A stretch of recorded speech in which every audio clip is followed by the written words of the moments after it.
Analysis today. Hello friends and welcome to your channel TubeCore. In this video we'll talk about Australian dollar against US dollar. So before we start the video, if you're new to the channel, then make sure you subscribe, like and share.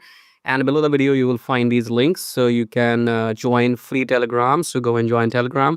And if you want to grow your account by 135% something in 5 years using my software, then you can check out this swing trading automation. Get this EA and just print money. And if you want to talk to me, you can book consultation and check out the brokers here. So subscribe, like, check out these links. Coming back to the chart, starting the top down approach with the weekly time frame.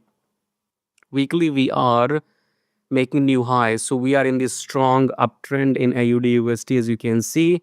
So these are new highs. Coming back to Delhi. In Delhi, we have not crossed this high yet, so this could act as a double top and we might go down, okay, or else we have to wait for this high to break.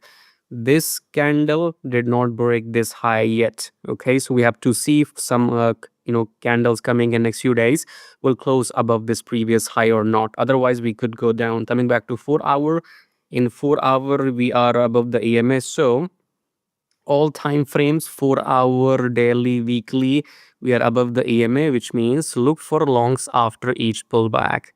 So if you like what you see, subscribe, like and share. Get the EA if you want to automate. Book consultation if you want to talk to me, or join free Telegram. I'll see you in the next videos. Till then, take